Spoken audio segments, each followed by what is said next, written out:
shame that we have been conditioned to view birth as something that or some kind of medical illness or ailment. Even pregnancy, we've been conditioned to view pregnancy as that, and that's not the case. It's a natural part of life, the most natural part of life. You don't have to control pregnancy. You don't have to control birth. It's like I hate using this analogy, but it's like using the bathroom. Nobody ever teaches a child how to use the bathroom. You can train them, you can potty train them to use a toilet, but you don't have to teach their body how to urinate and how to defecate. You don't have to teach their body how to digest food. This is something that the Creator has already gave us bodily intelligence to be able to physically do without anyone needing to teach us on a logical, rational level. And I think that becomes a problem when we try to rationalize every single detail of something that is a phenomenal, how can I say it, metaphysical, holistic experience, mind, body, and spirit. You can't take something that involves mind, body, and spirit, like birth, and just make it body and try to control every detail of the hormones, every detail of what's going on physically that happens naturally in the body. Just trying to manipulate those things is a very complex thing to try to do. And I think it will really benefit us as women to learn what what happens during pregnancy, what happens during birth. I think every woman needs to know what's going on with their bodies, as well as what's going on mentally and spiritually with themselves, rather than just giving their power away to some external force and not learning anything but just being sheep to the slaughter right now, because there's a slaughter. Factually, there's a slaughter right now. So yeah, I went on my little tangent there. Definitely, I absolutely agree with you. We as women need to be knowledgeable on our bodies. We need to know what our bodies are going through, and I think part of it is when we don't know the process of birth and the process of creation, it's really hard to wrap around and to really understand what you're going through. So it makes it a little more scary, for you, and then you're not able to have that confidence in yourself to do it on your own.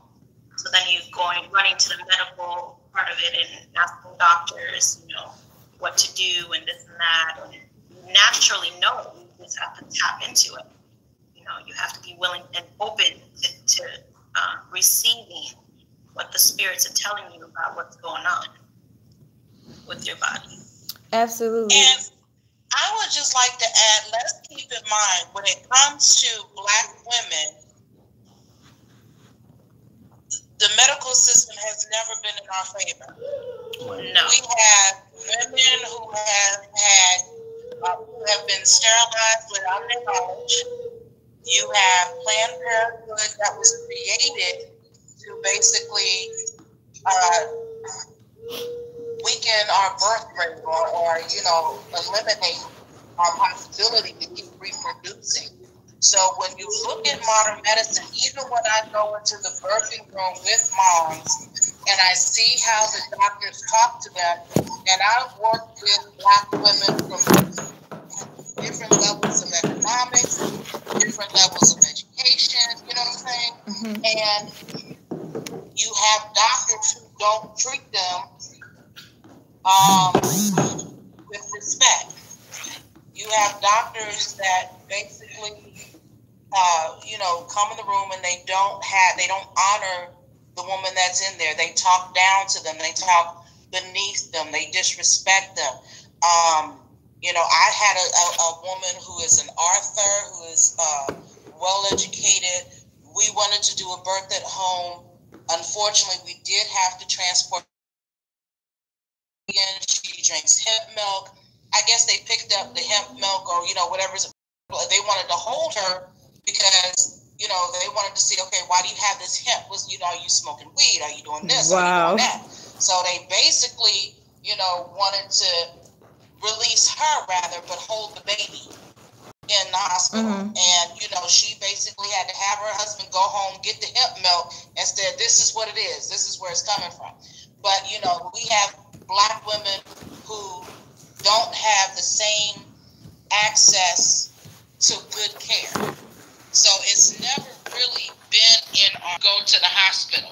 I mean, like I said, I'm not, if my arm is falling off, take me to the hospital. Don't get me wrong. Right. But as far as birthing, it's never really been in our favor because they would just as soon see us not birthed at all. If they can get us to not have babies, if they can take our uterus from us, that decreases the Black population. Look at everything they're doing, and this is one of them. So I guess we can all agree that hospitals. Oh, you can't even hear me. When there's still slavery going on, but when it was okay to do experiments on African American people of color, I think that has a lot to do with why they're so quick to different drugs and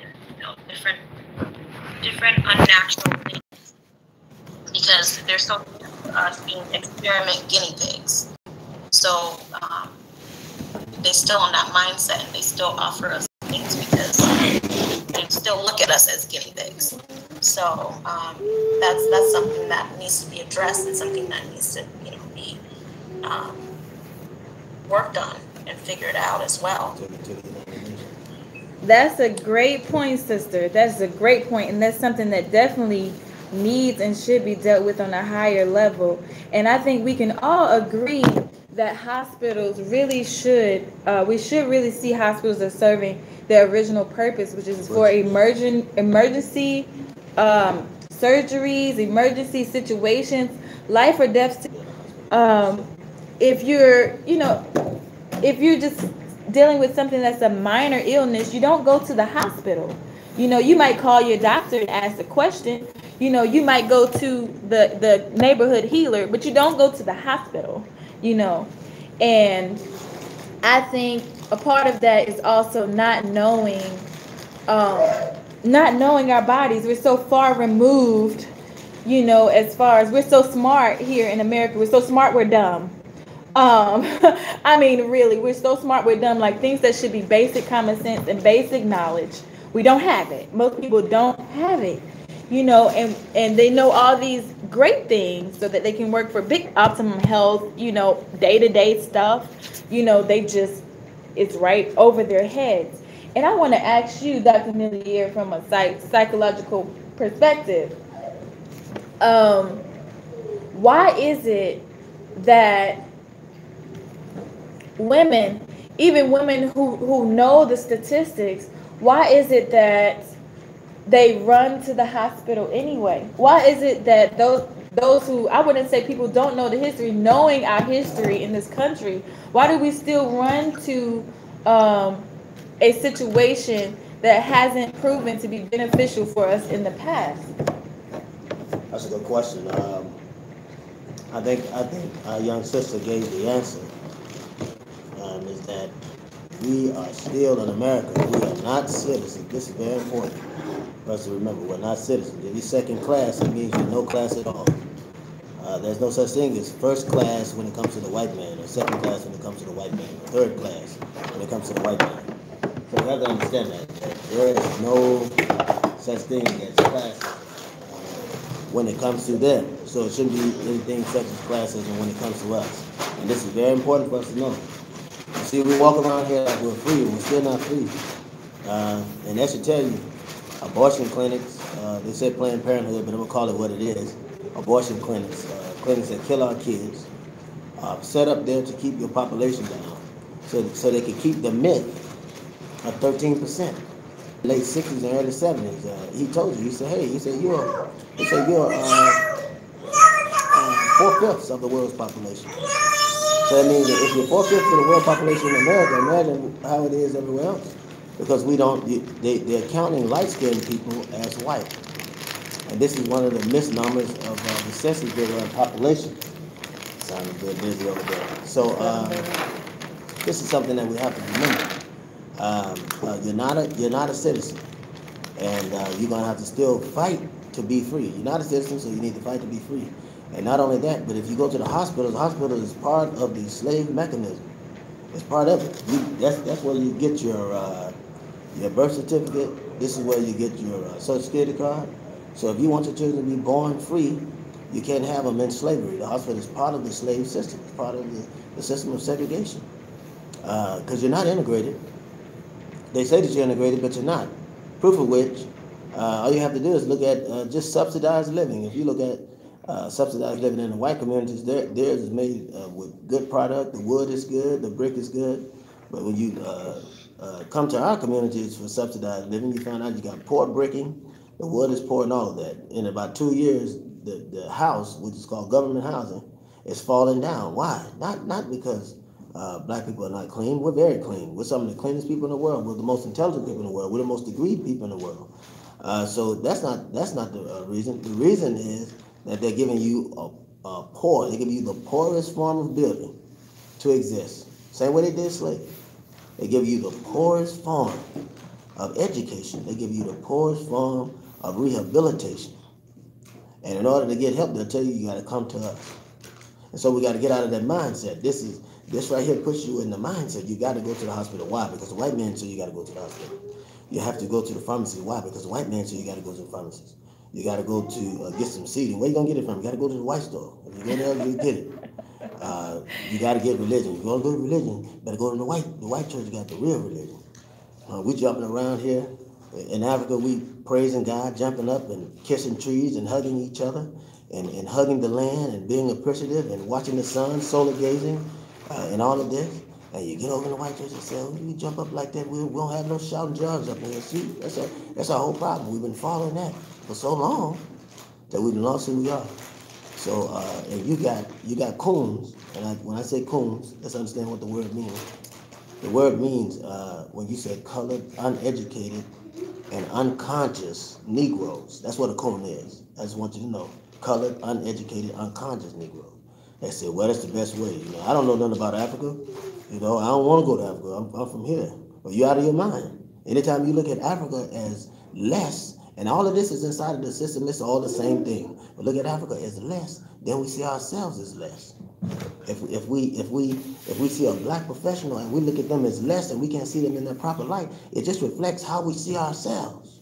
And so we've got to, in order to see ourselves higher than that, we've got to promote our own selves. And having our children in our home is a cultural experience that Africans have done for thousands and millions of years.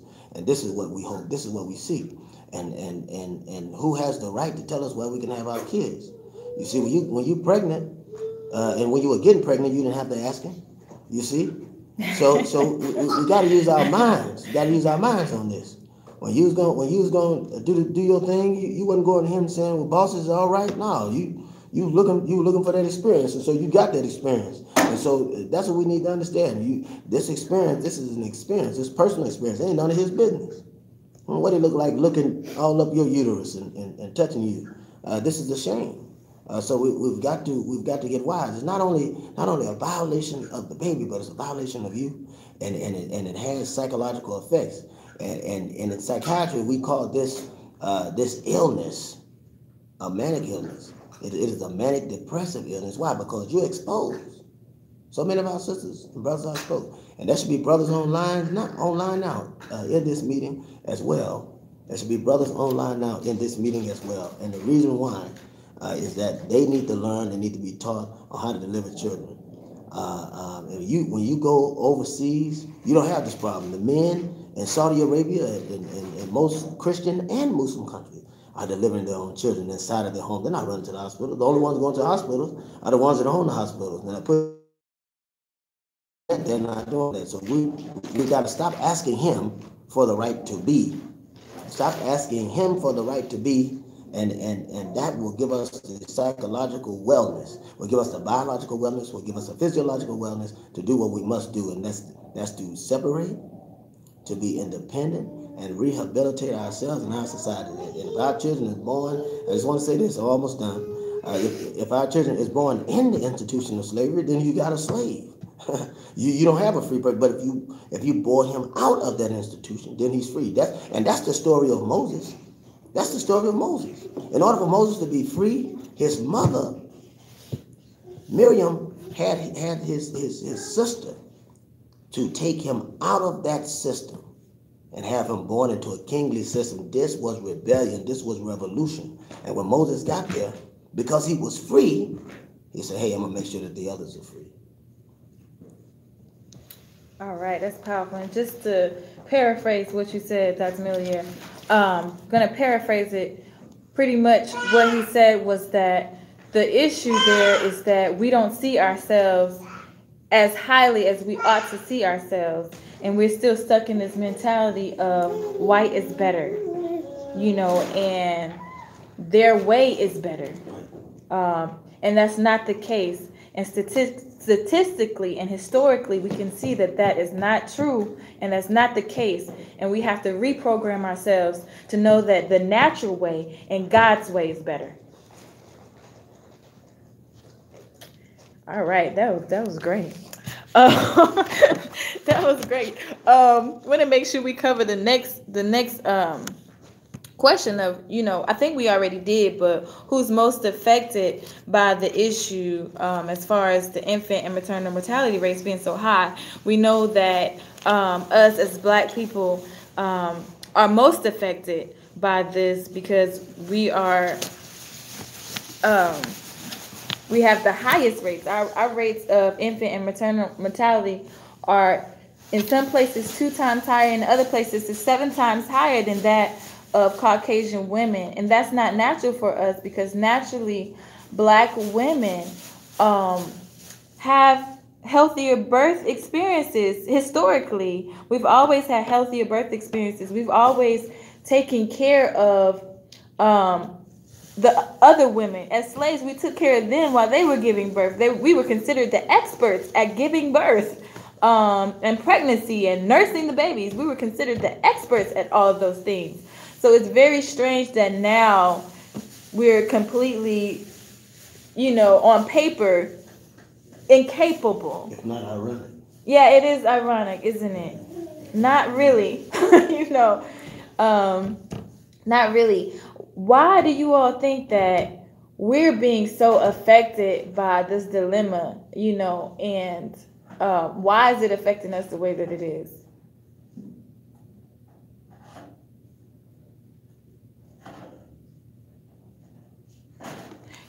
You're on mute.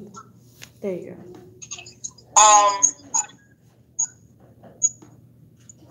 So as far as, I'm gonna go back to what you said. You mentioned something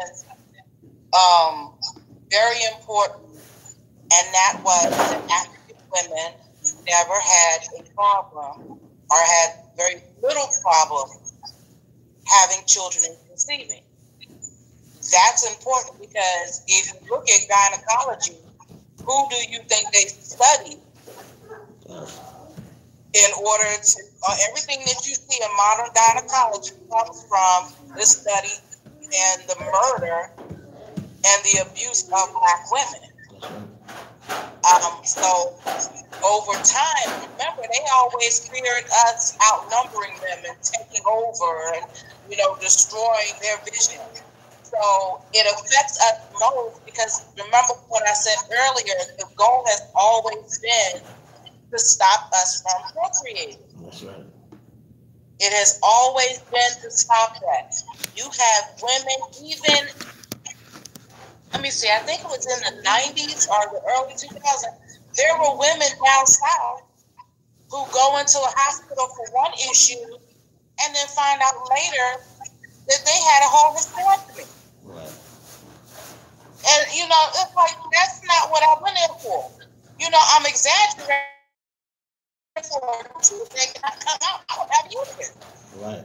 You know what I'm saying? Right. So it's always been the Black woman, and other people can say what's different. I don't do the all lives matter. It's always been the Black woman, and they have been looking to destroy. They have been looking. Yeah. Before we came here to the States, we came here, we were colonized and all this other stuff. We had our own system of worship. We had our own way of eating. We had our own way of nurturing each other and loving each other. And then we're transported, we're invaded, and all of these things are stripped from us, beaten out of us. And so we begin to no longer acknowledge who we are. It's just like the Baba said.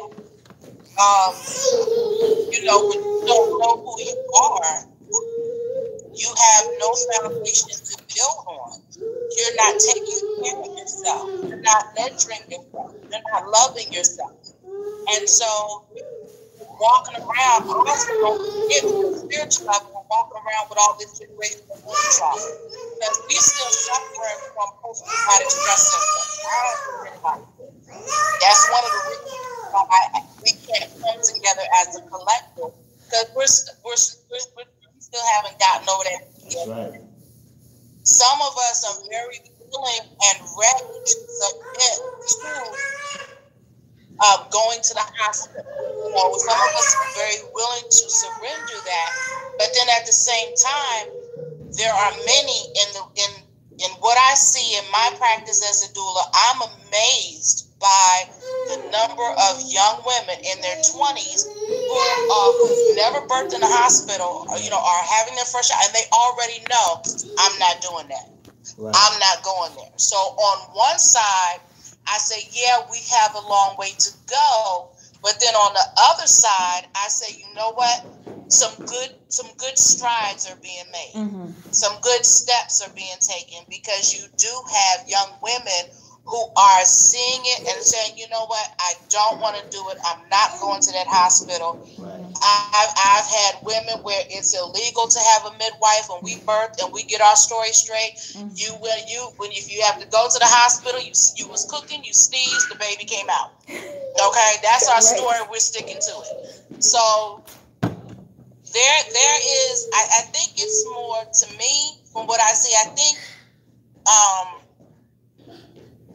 as we become more culturally aware, because I also see that happening.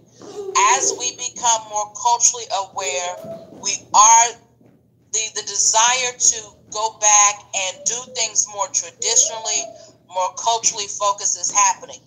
But we still have a long way to go, and these are just very small pockets that are knowledge. As a whole, we still have those who, like the brother said, they don't want to acknowledge their roots. They want to run to the hospital and surrender, even though they know that that's part of a system that's not created for us. Because how they going to get us? Through education, through medicine, through our food, and through our religion. And we're submitting on all of those levels, right, to them. Right. And then I wanna piggyback on what you said there, because you mentioned that Black women have been targeted in the medical system, and that is very significant, because when you think of I'm bad with names. What's the lady's name? Flack.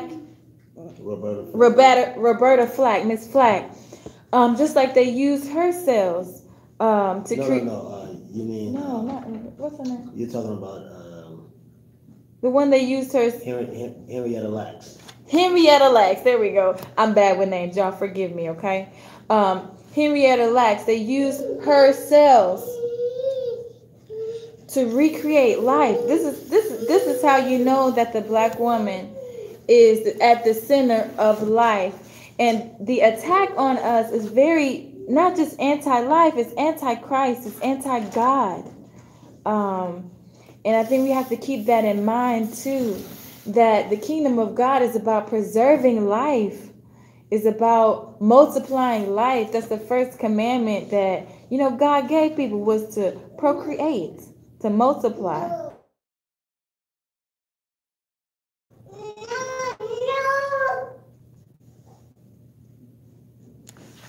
And one of the things that happened to me when I gave birth to my daughter, unfortunately, a police officer, why a police officer ended up being there at my birth, that we can go through that story another time, but forced me to get on the ambulance after I gave birth to my daughter. And right, that's a long story. We're not going to get into that story. But we have to be careful not to put other people and other children in danger by being systematic. And other people being systematic caused that situation to occur. But when we got there, one thing I realized was they were insistent on continuing to try to draw blood from my child.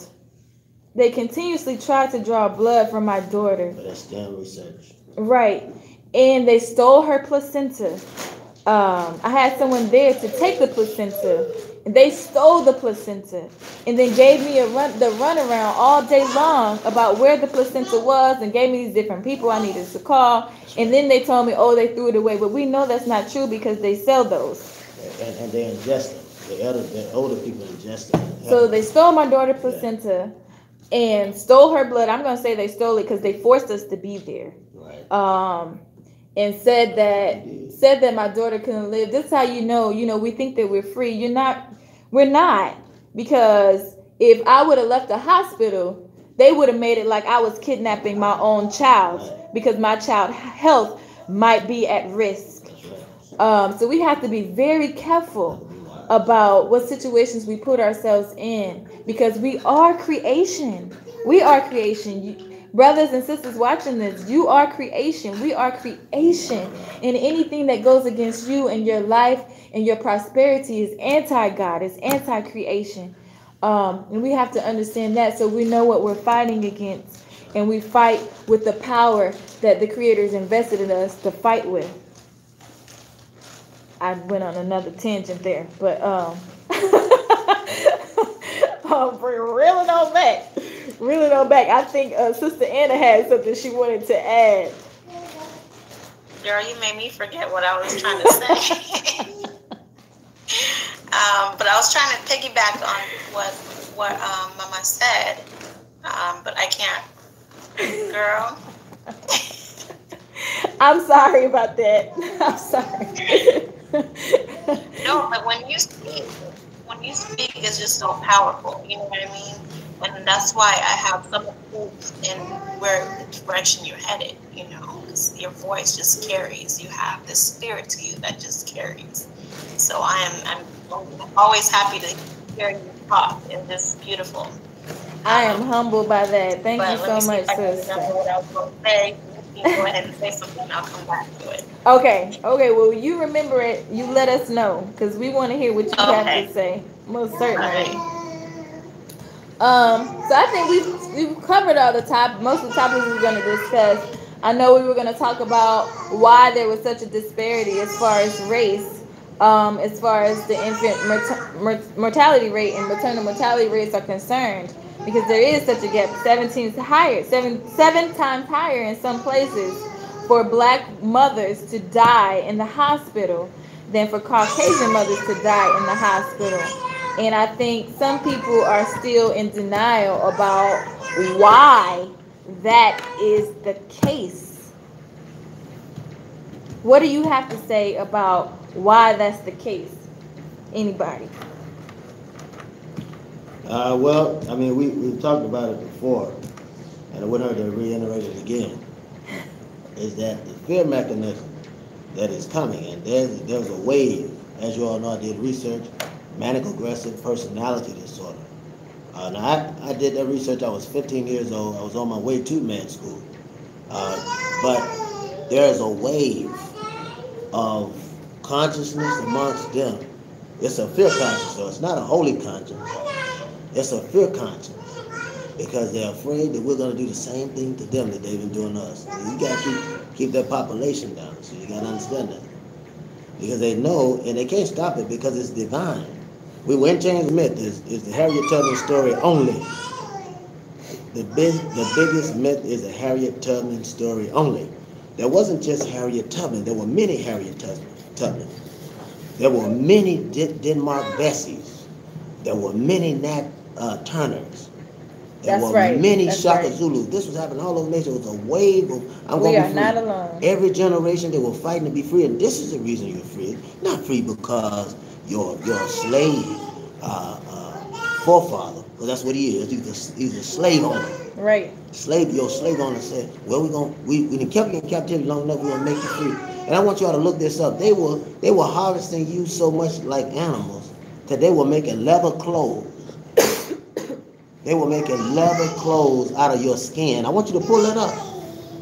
Yeah. I showed Godis Nanu. They were making leather clothes out of your skin. They still make it today. I want you to pull that up. Your skin is one of the largest organs that you'll find. And these folks like wearing it. They put you on like cologne. They put you on like cologne. Wearing your skin like leather jackets. So would you say that it's genocide, brother? You believe that it's genocide occurring in the hospitals? Oh, yes. Well, the devils are there. The doctors are devils. They're some of the biggest devils I've ever seen in my life. And I know it because I went to med school. Aren't you a doctor? Of course I am. And that's the reason I'm saying. But you don't see me inside the hospital. It's some of the biggest devils you find in your life. And the white doctors are the worst. And they know what's going on. They know what's going on. But these are house combs. I want to say this because I don't want you to lose track of what I'm really trying to say. In slavery, the black people did all the surgery. I want you to know this, that the hospital is nothing more than a labor. It's a labor force. You got more black nurses and more black doctors than anything else in the world. Now you have the head of surgery and director of nurses have just over the last 10, 15 years become black people.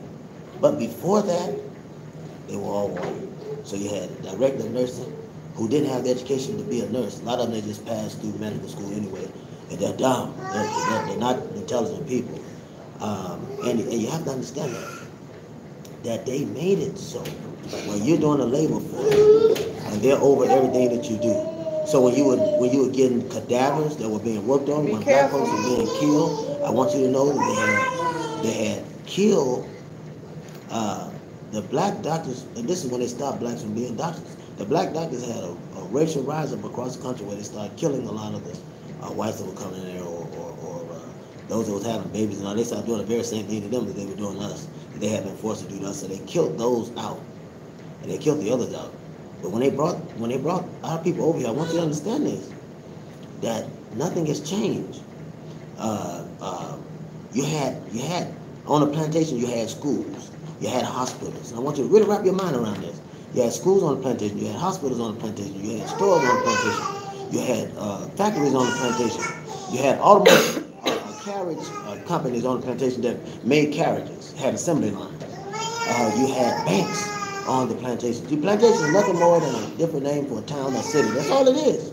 That's all it is. Just an industrial name for town or city. And town is a harness, small name for organism of a city, organism of the state. Larger cities are organisms of the state. Larger cities are the houses for smaller organisms, which are called cities and towns, or trustees, trusteeships and things of that nature.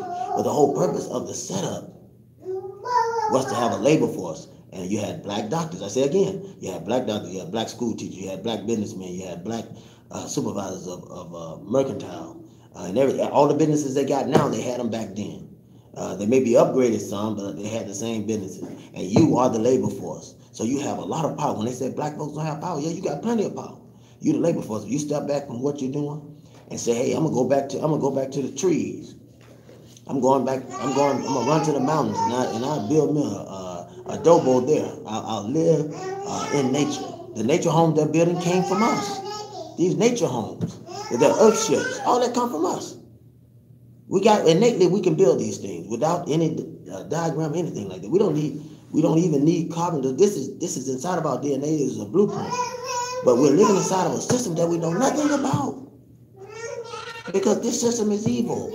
And we are God, we are gods, and we are gods. And we don't know nothing about this system. We'll never be happy in this system. We'll never be satisfied in this system. And the only answer for us is to get out of this system. Give us our reparation. and they themselves are dying. Look, you got. I'm saying this because I know we have a very short time. Sorry, I want to apologize to Godis Nanu, but just understand what's going on. They have several deaths. They have the one with opioids. That's a death. They have the homosexuality. That's a death. Homosexuality is in lesbianism is taking out more of them than the opioids is. How does this contribute to the color gap? Well, it contributes.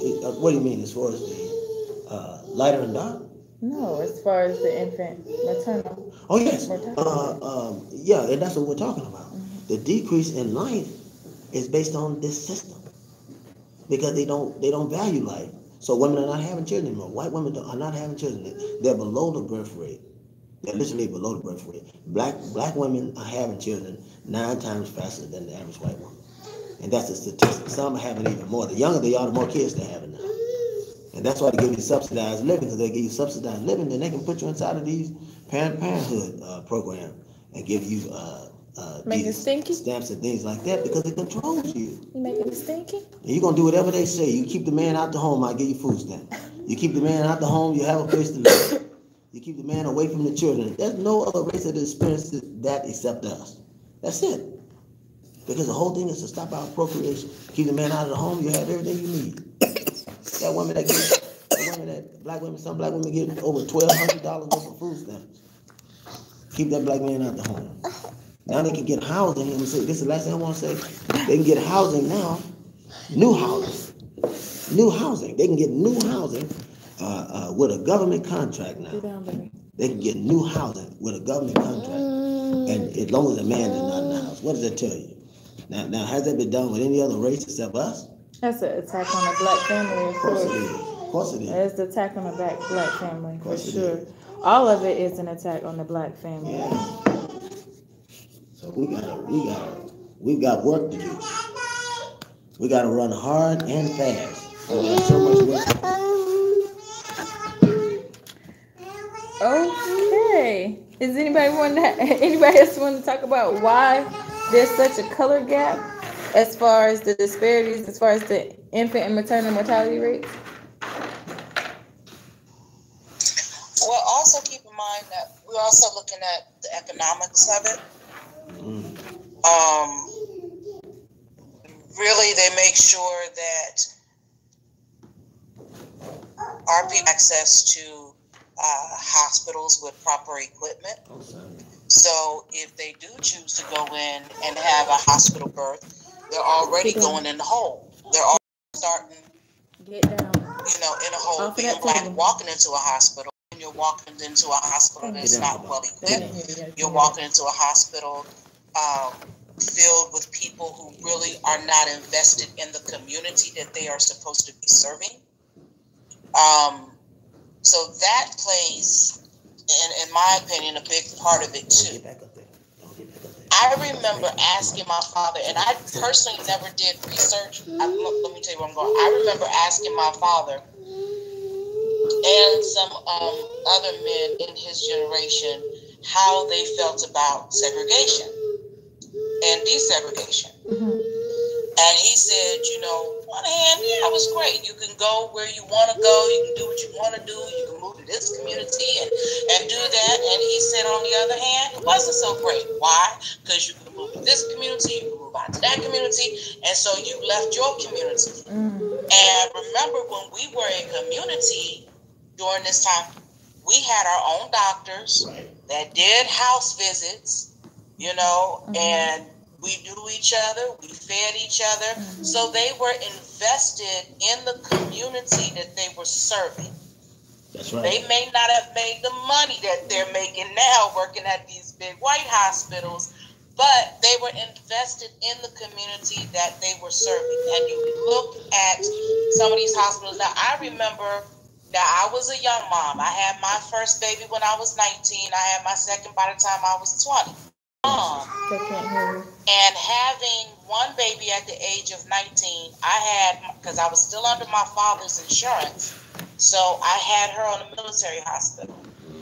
I had my second baby up here at another hospital off the base. And I remember they basically stuck me in a room. I didn't have health insurance. They stuck me in a room.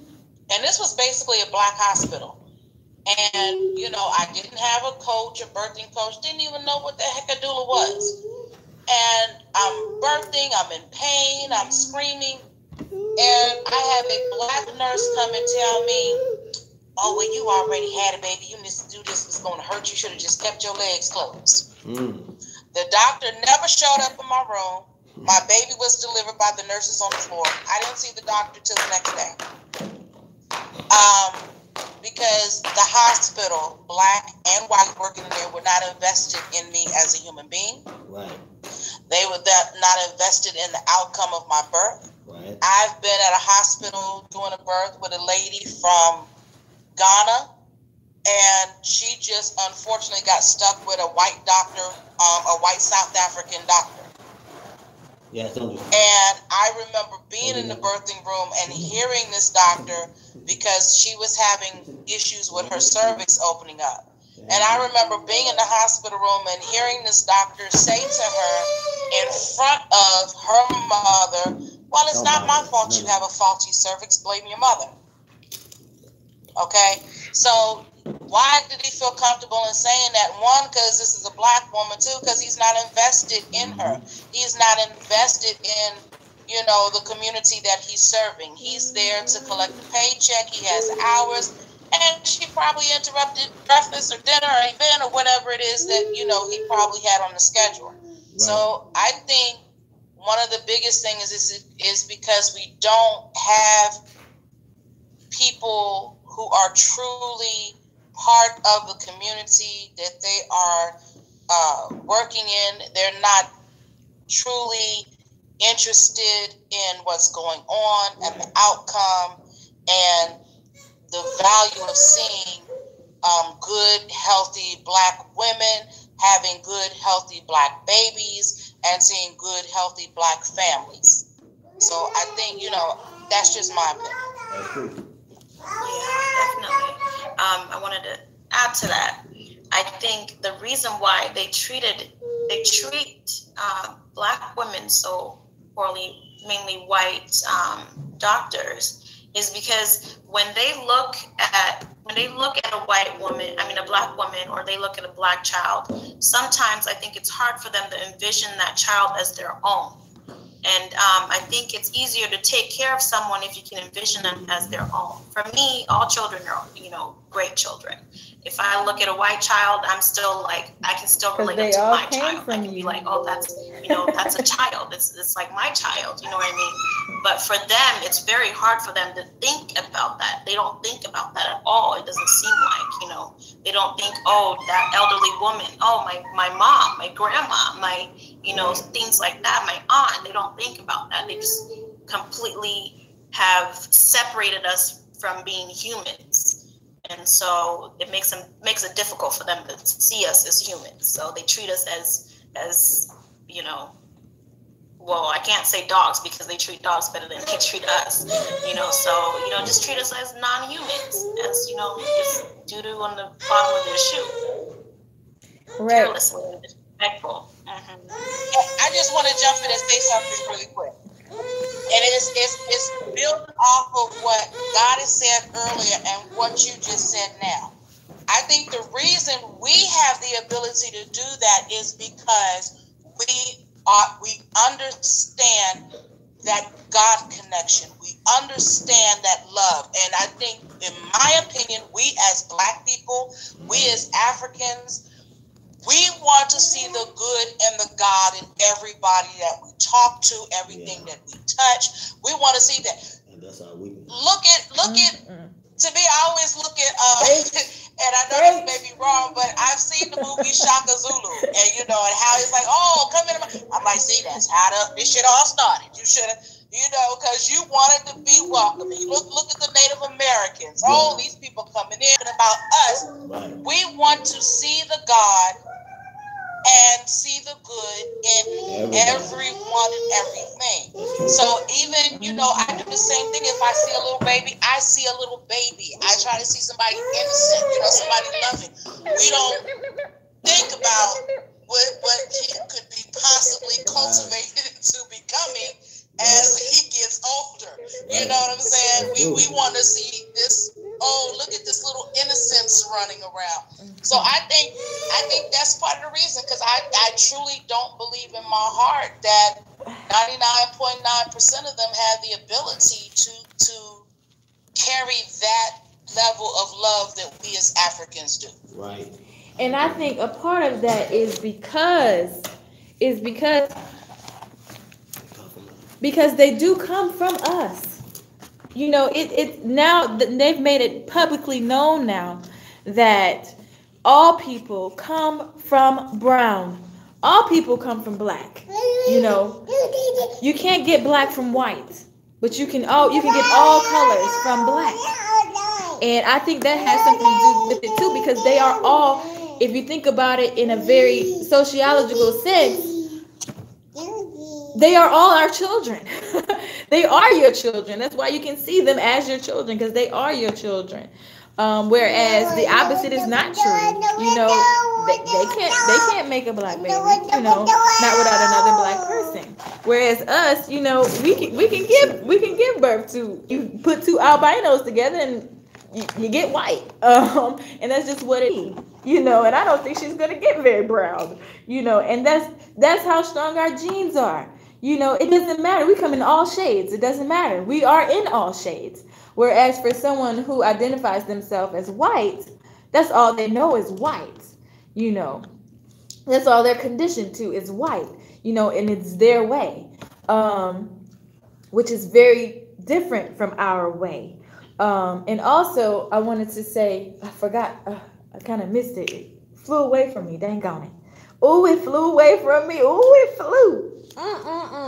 But I was going to mention how you were saying how, you know, and you think that's because also something that I've learned spiritually. I've been asked before publicly as well about the spiritual nature, because I do spiritual healing, do healing work and things like that. You know, I don't want to discount, you know, we're not going to say that anybody of, you know, lighter skin is automatically evil. I'm not going to say that, but it's a known fact that the more melanin you have, the more connected you are to the earth and creation, and the creator is in creation. And if you can't God, you're struggling to connect with that part of yourself that makes you human. So it only makes sense, you know, that it would be difficult for them to see us as God or as good, or, you know, whereas for us, we want to see it everywhere, you know, and that's a reflection of who you are, wanting to see it everywhere. And that's something I've actually had to really deal with in my personal life as well as a black woman, is being able to say, hey, although I see the good that this person has potential for, I have to see this person for who they are, because that's not healthy. It's not healthy for us to say, hey, I want to see this and I'm not going to see the rest. And that's part of the problem, I think, of why there's such a genocide going on so many levels, is because we can't say to ourselves, hey, they're killing us. We don't want to say that. We don't want to say it. We don't want to say, hey, this person doesn't like me. This person hates me. This person wants to see me die. You know, this person wants to see me strung up on a tree. You know, but that's reality. It's reality for most of the time. It's reality. And I try to give people the benefit of the doubt, because some things have to be proven. You know, you don't want to just give everybody the benefit of the doubt just because you want to see the good in people. People have to prove themselves. No, that's why I disagree. You disagree with what? People have to prove themselves? I think we have. It ain't gonna change, and that's our problem. We're too nice.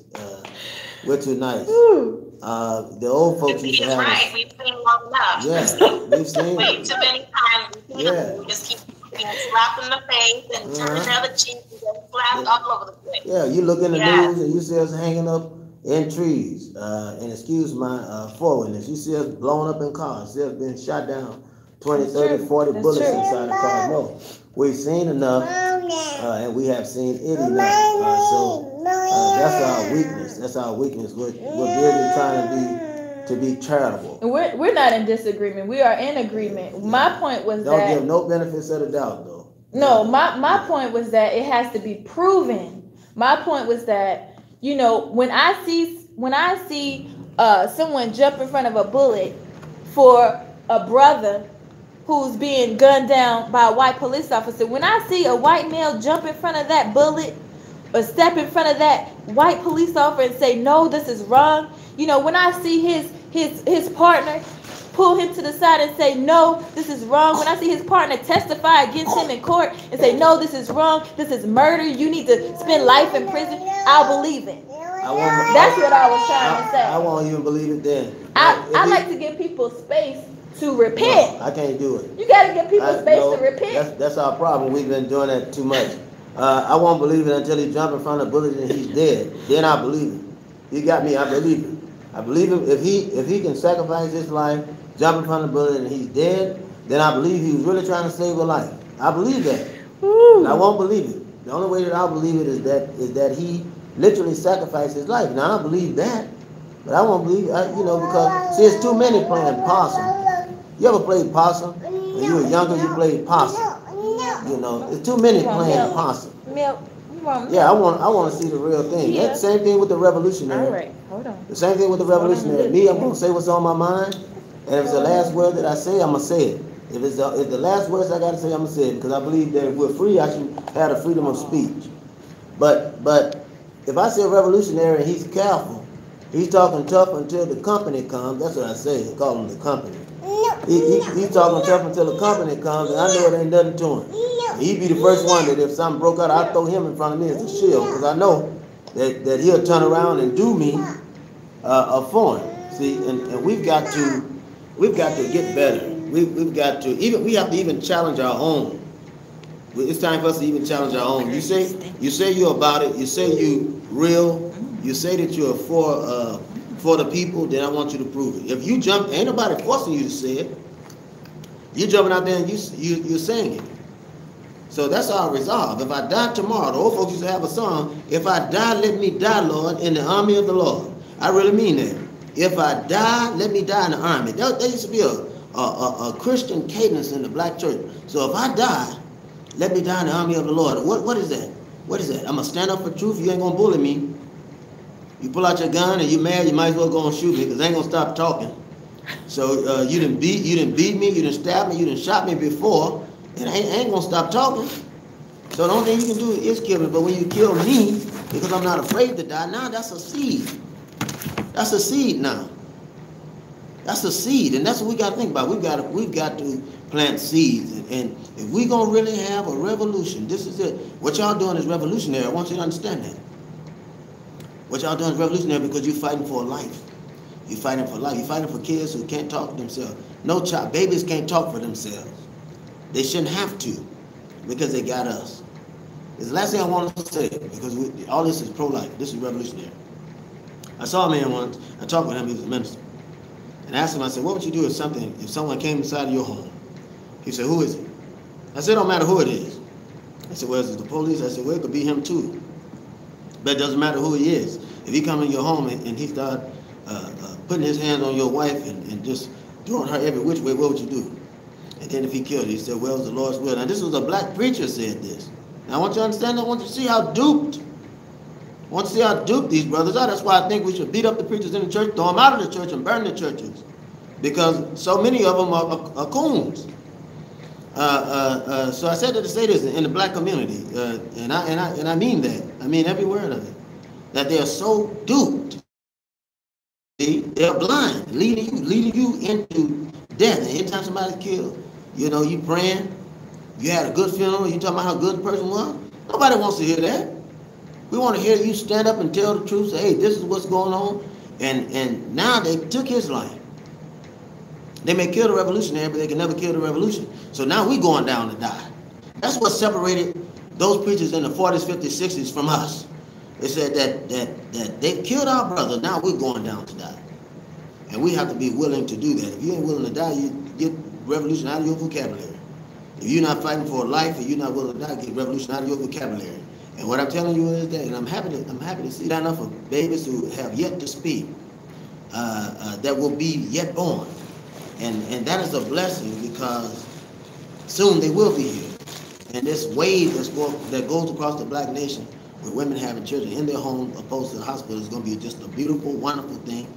And it's the most solid form of protest that will be generated in this new day. I mean, a very powerful, solid form of protest. So I myself am just very, very happy to see this. I wanted to say something to the Bible real quick. He mentioned something earlier. This may be a little off topic, but I wanted to bring it because he talked about the different things of tearing up the black family. One thing that he didn't put on the list, which I'm probably sure is already in his mind, is the imagery that you see now. Yes. You see the TV shows, you see the commercials, you see what's on the magazines, and you see a black man with a white woman, or a black woman with a white man, and it's sending messages to our children that black men and black women can't be together, don't want to be together, shouldn't be together. So I want to point that out because you have a lot of children who are into social media, they're doing these things, and you see this, even if you look at the commercials, you'll see, and if you marry outside, that's you. I personally I like the darker the berry, the sweeter the juice. That's how I grew up, that's how I love it. But that imagery sticks out. It's like you don't even have to say, we'll give you a monthly check, but that man can't be in your house. Right. We're now going to attack him on a different level. You can be more popular. Your life will be better.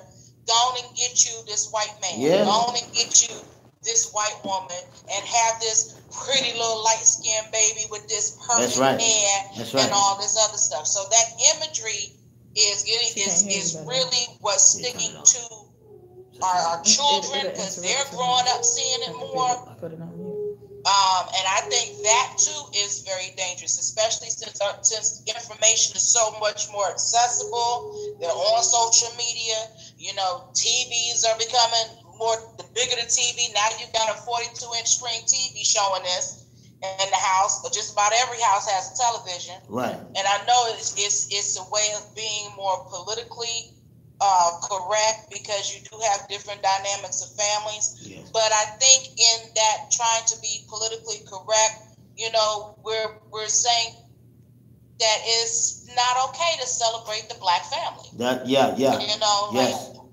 And I'm sorry, sister, I don't buy it. I don't think it's being politically correct. I just don't buy it. I don't buy it because there's too many. See, I like to watch shows online. So I see a vast array of different shows to choose from. And because I'm a stay-at-home mom and I'm pregnant now, so I just got to sit down and relax my mind. And the only way for me to do that is not to think and to watch something because that's passive. And just this past week, I think I had like a little spout of depression almost. I even called my husband on the phone. I said, I'm so angry. I said, I can't find not one thing to watch with black people in it, because there's so many shows with white friends. And if you want to find something with black people in it for your mind, because it really does something to your mind, I'm telling you, it does. When you go to find something, I can't find nothing with a black man and a black woman together. And even in the ones that are like black woman in there, she's loose, she's insecure. They even got a TV show called Insecure. Why is there not there's not one secure black mother in anything? You don't see anything about a black mother. I did just see something with Gabriel Union in it that was powerful. And I love that movie. And I'm going to idolize that movie with Gabriel Union in there. Can we see more of those, please? Where she's a black mom and they have a black family. The only thing, they made the black man look weak at the end of the movie. But I was still happy for that because at least they were together. And she was fighting for her family. He was fighting for his family. And I said that was better than nothing. Because you look on there, even when you see the black men, you don't even see the black men in a strong role. They're always supporting some they're always supporting a white male actor. Even the strong black male actors are supporting a unknown white male actor. They're supporting him, and it makes absolutely no sense. And I think that's why you have so many of the black people in the profession in Hollywood now. They're all making their own movies, and I know how much money that takes. You know, that's expensive. So I understand it, and it does play a huge role on our psyche and a huge role on us not valuing black women, black mothers, black parenthood, being a father, being a mother, being somebody that supports their community and family, and having genuine friendships with other black people. And it's sickening. It is psychologically sickening. It really is, you know. And I was complaining about that the other day. I had to expound on that because I was having a really hard time. I really was. I really was. I completely agree. You know, but the one thing that I do enjoy is Nigerian movies. I grew up on Nigerian movies, and those movies always show the black man in the best light you can possibly see. It's a patriarchal type relationship, most of them, you know, and it's just, I prefer my children to watch Nigerian movies than watch any other movies. You know, we're like big on, you know, if you're going to watch something, it needs to be something that's going to teach you something. You can't just be watching something with a whole bunch of white people and there's no colored people in it at all. You have no one to identify with in a positive light. You know, that's not acceptable. We can't keep allowing our children to downloading these shows that are just not, you know, empowering them in any way possible. You know, they need to watch things that are going to empower them. They need to watch movies of, you know, black activists, you know, doing something. And the other one is Urban Movie Channel. I don't know if you've seen that one. I think it might be new, but it's an app, and it's African American movies all on there. And I've noticed some of them. Well, I haven't watched very many of them, but a lot of them do have a pretty good structure. They have the man and the woman together, and you know, it's a functional relationship. It's not chaotic. It's not, you know, all of that. So that's another one that I've you know, enjoyed watching. Right. And I was gonna say, send me those links too. And I do pull up the Nigerian movies sometimes, but it's hard for me to choose them sometimes because I don't know what's what sometimes. But it's easier for you, I'm sure. Yeah, it's very hard to find good ones. Yeah. But I was gonna say that plays a huge role, I think, in this fallacy of there being this dominant white world that doesn't exist. It doesn't exist. And I think it would do them some good to let go of that fallacy, because it's not benefiting anybody. It's not benefiting them, you know, because their world doesn't exist without us. You know, they wouldn't have what they have in America without us. You know, any of the good that they have, they wouldn't have unless, you know, without it being on our backs. They wouldn't have it. So I don't know why that you know, imaginary world exists for them. They're still trying to preserve that world that doesn't exist, and all that world represents. And they wonder why we're so upset that there's no images of us. You know, one thing that I point out to my girls is, because they're 10 and 12, so they're, you know, getting of age to where they can kind of see things and see, they're a little more open-minded. Yes, they're able to see what's going on. So, you know, when we go to the store and I pass down the aisle for hair products, that's one of the good examples that I've showed them is, okay, look at this section right here, this 2-row section, just all, this is all we have.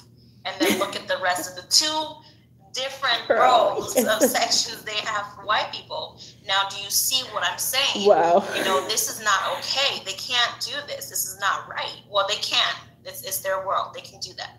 But my thing is, okay, see what they have for us. This is all we have, and this is all they have.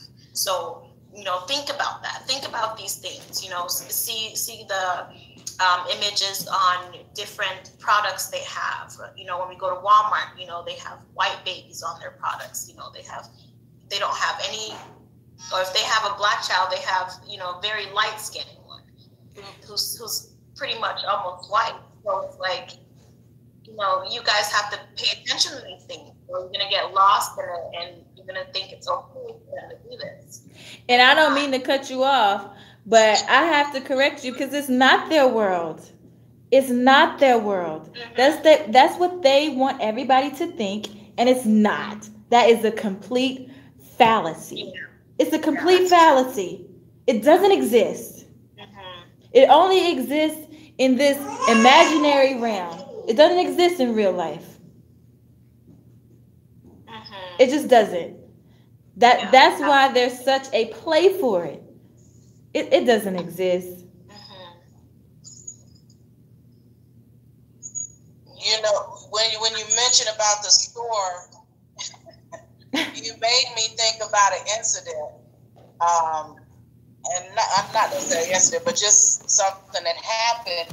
I'm in Kentucky because my son decided he wanted to go to school there because they offered him the best financial aid package and everything. And, we're going for his graduation, and I have on one of my dashikis, and we're walking into Walmart getting some things. And my husband is looking for a particular oil. And the lady goes, "Oh, it's in the ethnic section." We all looked at each other like, what is that? So we get over, and there's exactly what you said. The last part of the whole row, these two shells. And so what I found that was so funny is my daughter caught on to it, because as we're leaving, this white woman compliments my dashiki. And she goes, "Oh, where did you get that from?" And before I could say anything, my daughter points. She goes, "It's over in the ethnic section." And,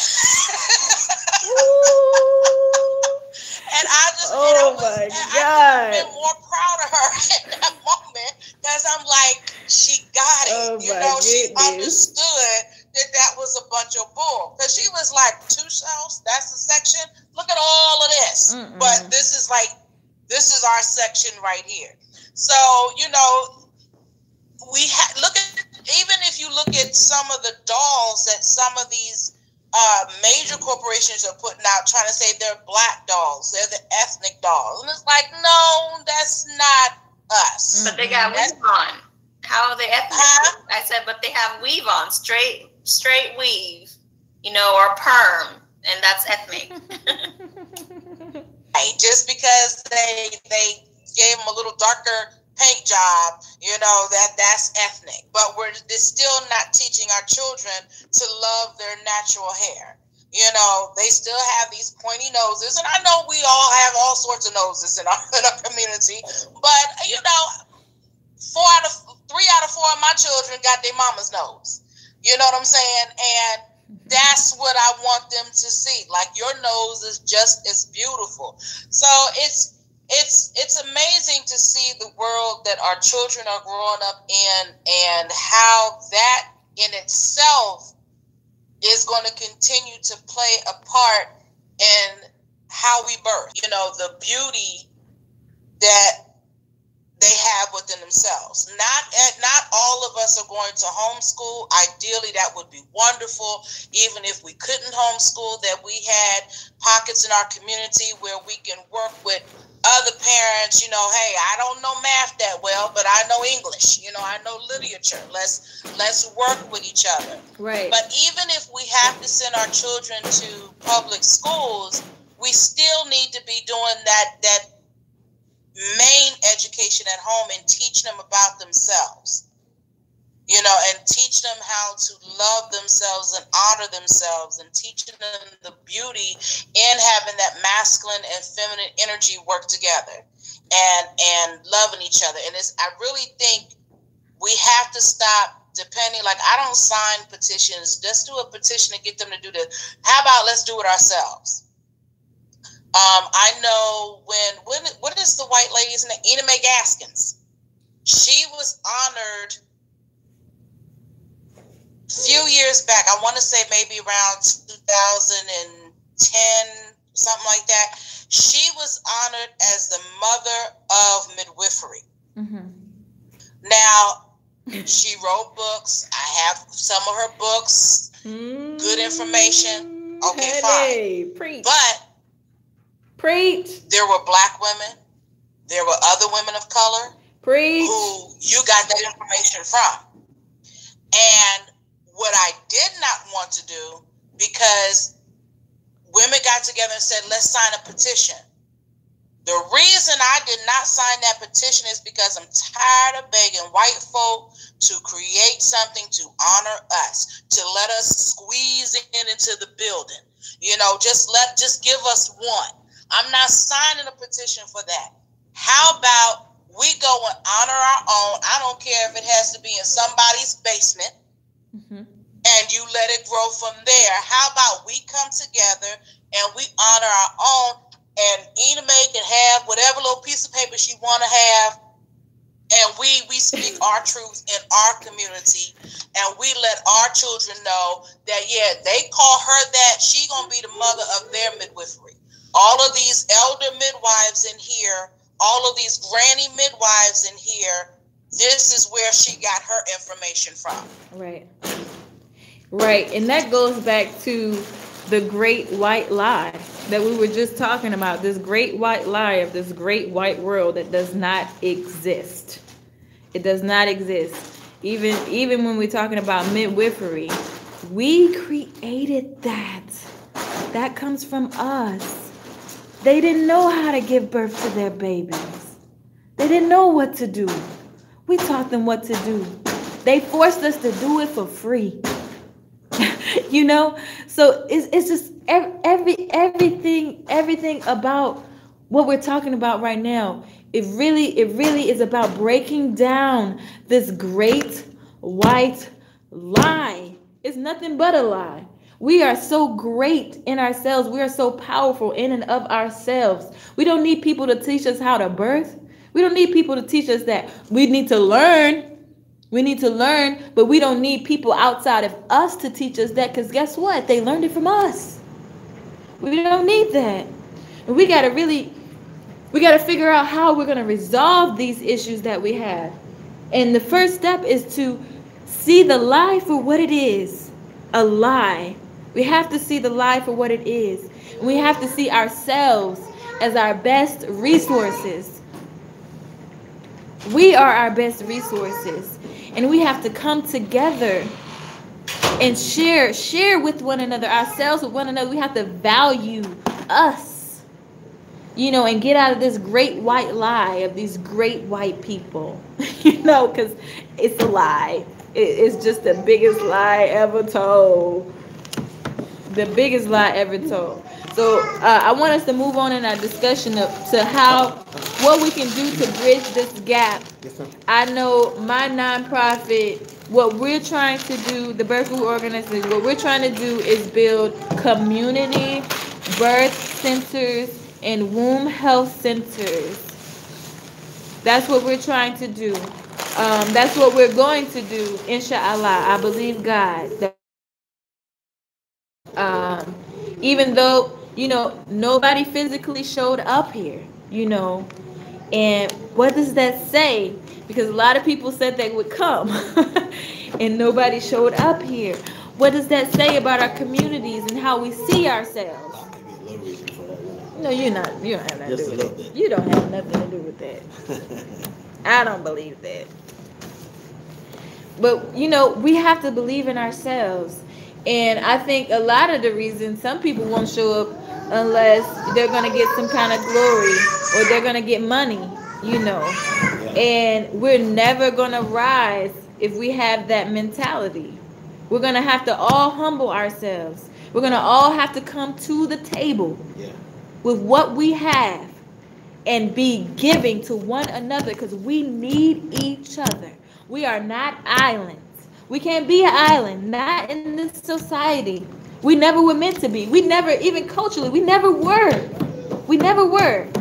Being separated from each other is the worst thing that could ever happen to us. Because we need each other. We need to depend on each other. That's the only way we're going to have the quality of life that we're supposed to have as people. I agree. I'm sorry. Came back.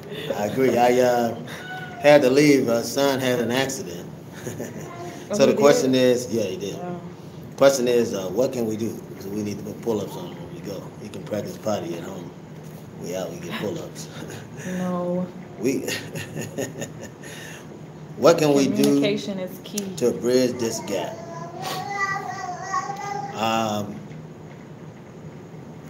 I think we do enough communication. You can let them talk. I think we do enough communication because we have social media, we got all that stuff, but we do enough communication. We're communicating with each other, but I think we got to be willing. See, we're talking about revolution. We're talking about revolution, so if you don't see it as revolution, then you're on the wrong road. You're going against the grain. So we have to be pertinent of what we're talking about. We're going against the grain of what's been said. So that's revolutionary. That's a revolt. Revolt means to go against. We're going against the grain. So what can we do to bridge this gap? Is keep standing and start speaking out boldly. Because we're doing God's will. This is God's work. If we really believe in God, that this is God's work, that we're saving a life. We're not, Jesus, and the biggest, he was a real figure. So we want to definitely say that Jesus was a real figure. He is a real figure. But the biggest myth about him is that he was lowly, meek, and mild. This doesn't explain Jesus. This is W.C. Handy's word. But it doesn't explain Jesus. Jesus went into temples that was supposed to be collecting money for the poor, and he's turning over tables. Does that seem like a meek person to you? He's not.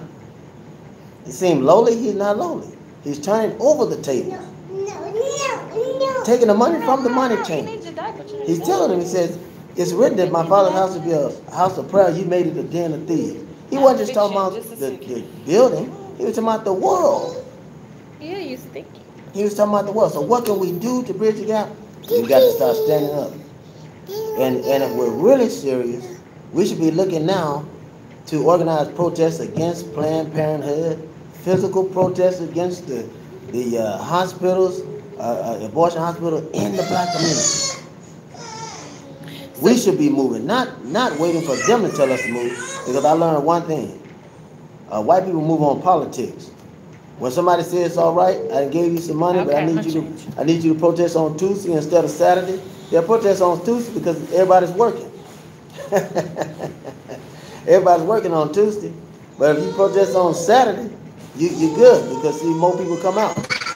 Or they have you, so you can go out on Sunday.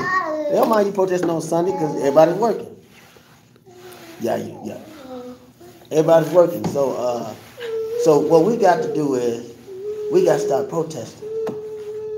Get on a Saturday and just find one and say, hey, we all gonna meet here and we gonna protest. And that will unite us, that we have a common cause. Common cause. And black folks will come together. When young Jasmine Barnes had been hurt in Texas, it was not hard, and there are two things was not hard. It wasn't hard to show what had happened, and it wasn't hard to galvanize people. We had millions of supporters immediately. This is a very worthy cause, what we're doing. This is worthy, and I believe that black folks will rally. Everybody else is going to rally too. Well, that's one thing they'll do. They'll rally for their children. And when you do this plan, when you go against Planned Parenthood, and you go against these abortion clinics, you having a family march. That means mama can bring her children, they march. And we want all little children organizations to march. We want all mommy organizations to march, all everywhere. We want to go get the school bands. We want to get the athletes out of the high school. We want to get the campuses. And when they say, why are we assembling here? We're assembling here because these Planned Parenthood clinics do not push life. You fighting for life. And if you're serious, you really want to bridge the gap, you're serious, that's your motivation. And it will do two things. It will have them to stay out of the hospital, and the other part of it will have them take an active part in fighting for life. Well, that's a good idea, protest. That's something we do have a march planned for the end of August, called the March of Flowers, to bring awareness to the racial disparities in the country's infant and maternal mortality rates.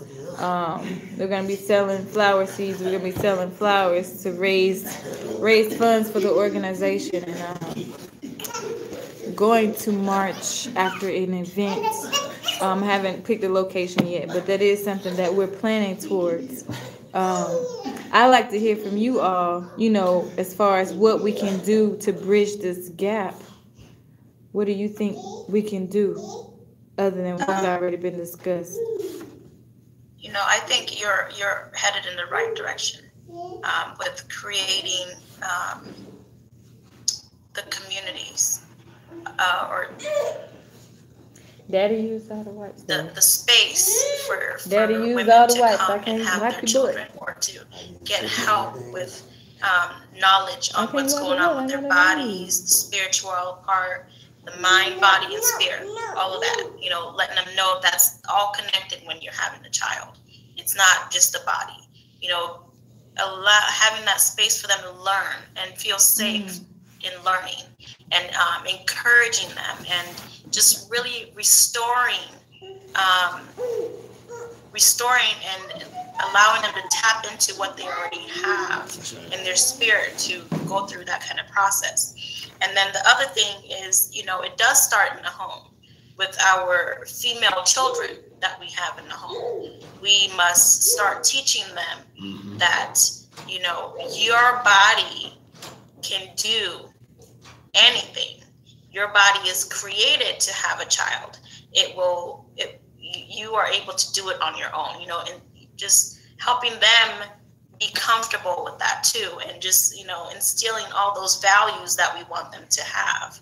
I think once we start with them, and we can, they will do that with their, starting with the girls, the children we have now, the female children we have now. And also the like Baba said, also the men, our male boys, letting them know that this is your duty. Your duty is to help your wife That's right. bring your child into the world. You guys made the child together. Now you get to bring the child into the world together.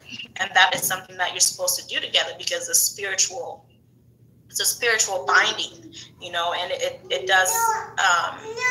So, letting both of them know this is what's supposed to happen, and just continue to encourage that as they grow and mature. And then they will also be advocates, and they will also be, Mama. Telling their friends, hey, this is how we're going to do it. And maybe, allowing their friends to think about it and be like, oh, okay, they're doing this. Okay, then it's going to become a movement. The teenagers, because that'll be a wave of movement for Black teenagers. They'll jump in on that. I think there's a few things. Number one, education and accessibility. One thing that you said that stuck out to me, Godis, is that, sometimes we don't want to participate in things because we can't see the glory. Like, I want my name to be first on the flyer. I want to know that, instead of saying that, the glory comes in working together, coming together. When our ancestors were look at the Civil Rights Movement, everybody's name wasn't on the bill. There's a lot of people that, that aren't the Martin Luther Kings or the Malcolm X, but they were out there on the street doing the work. Just like the Baba said, Harriet, she wasn't the only one. She wasn't the only one out there. There were other people out there doing things. There were other people leading people across. There were other people on that Underground Railroad. But we have to stop wanting to have our name first on the bill. Mama. We got to stop, looking for the coins. Because sometimes things come, if you open your heart and you go out there and do the work that you know needs to be done, you're going to be taken care of. I'm a firm believer in that. Absolutely. The ancestors are not going to let you be out there and not be able to feed yourself, but you got to do the work. You have to be willing to do the work. Right. The second thing is we have to stop wanting to work with each other because we don't say the same names. You pray the name that you give your divine is Allah. I pray the name I give my divine is Olodumare. The only thing different is that just different philosophy. Same God. That's right. It is. Okay, so we have to stop saying that we don't want to work with each other because you over there doing that. You over there. Oh, you called yourself a Christian. Nah, I'm a reach. No. Do you know you're black? That's what I want to know. And are you for working in and with the community and rolling up your sleeves? I'll hold hands with you in prayer. If the goal is the same thing, we have to stop letting things like this separate us. Right. And we have to come together and look at the bigger picture. Yes. I don't care if you call yourself a Christian, if you call yourself a Muslim, if you're initiated to the Orisha, the Okan. What are you doing about building in your community? Because there are many of us walking around with elekes and titles, and we haven't done anything for our community. Honey, preach. So that's what we need to stop doing. Let's stop looking at the titles. Let's stop saying why, and let's roll our sleeves up, get in there. Because I say to you, wherever you need me, if I can get off work, I'll be there. And, tell me how I can help you build what it is. There's no, in my opinion, there's no need me trying to reinvent the wheel. If you got something going on and you're passionate about it, and I see your love and your passion for it, tell me how to get in where I fit in. Tell me where I can give you my services. Absolutely. Tell me where I can do the research. I'm not going to be over here, but let me get mine up first before Godis get hers up so everybody can see how fast I move. I don't let me work in the background. I don't have any problem with that. Let me work in the background and let's see what we can do for this community. Because it's not about what I can do first. If you got some skills and I got some skills and Baba got some skills and this sister got some skills, why can't we take all our skills, put it in the basket? Absolutely. And let's create a foundation and let's start building on that foundation and grow with each other. Right. And show that Black people can come together with different walks of life, different philosophies. And, it's just the sister that led, the Black sister that led the Women's March. Okay? All the white people want to jump on her because she wouldn't denounce Louis Farrakhan. Right. And what did she say? I don't agree with everything that he preaches. However, that brother has been in the trenches in the community, and I can still work with him and not agree with him on certain topics. We can have a discussion, and I can say, Baba, I respect you. I love you. I don't see eye to eye with you on this topic, but how can I be of service so that we can build the community? Because that's our first goal. And there's room for all of us in here because we all come from different walks. We all have, and there's room for all of us. So I'm not going to denounce you. I'm going to continue to work with you because I see past all that other BS that the media wants to pull up. I see y'all, certain Christian churches don't want to touch the drug addict and don't want to touch the brother that came out of jail. I see y'all over there feeding them, clothing them, telling them, come on in, we'll give you a home, we help you do this. Right. Why am I going to denounce you? Right. I don't have to, we as Black people don't have to be clones of each other and agree on every little thing. Can we work together? Can we build? Can we love? Can I honor you and say, sis, I see what you're doing. How can I get in? How can I get in where I fit in? We need to make ourselves more accessible. Yes, we got to get paid. We got lights to pay. We got the car note. We got, we got children to feed. Yes, we got to get paid. But we also need to understand that we do need to make ourselves accessible. Right. Go into the community and teach some classes. Okay, see if you can find, like you were doing, see if we can find somebody that can donate a building. See if we can find somebody that donate time. Go to the library. Let's teach some class. It does not matter that nobody showed there on a physical level. What matters is, as you said, we still going to do it. we're still going to upload it on YouTube. Right. We're still going to have a presence. That's right. So even if you got to be in your mama's basement, with some of the greatest people came out because they first started holding meetings in the basement. That's right. And you let it grow. So you don't let this deter you and say, oh, well, nobody showed up. Do it again. Right. Absolutely. And you're going to keep doing. Somebody's going to see this video and say, can you come to my city? Can you come on my blog show? When's the next time you having one? Keep doing it. Keep going. Let me know how I can be of service. That's how we do it. That's how we start bridging the gap. We say, how can I be of service? Absolutely. Now, you done had your tangents. I went on mine. That was a wonderful tangent. Yes, it was. My spirit feels full. I feel full. That was great. That was wonderful. Actually, you covered a lot of the points that I was going to ask. A lot of the questions I was going to ask, you've covered them in your talk. So that was wonderful, because we talked about what obstacles we're facing as far as coming towards a solution. We have to overcome our differences, and everybody has to get involved. You know, get in where you fit in, you know, with the movement. You know, there's too many people wanting to be the head of everything. It's a difference from some God telling you to do something and you saying, oh, I'm a do this so I could be seen doing this, and cause I want people to think this, and that's not the way to go, cause we in survival mode right now. This is genocide. They're killing us. We don't have time for that. We don't have time to be boggled down about petty stuff. We don't have time to be arguing about, oh, he said Allah, that's another guy, and because you don't understand that's just a different language. You don't understand language. You don't understand, these misunderstandings that don't matter. They don't matter at the end of the day.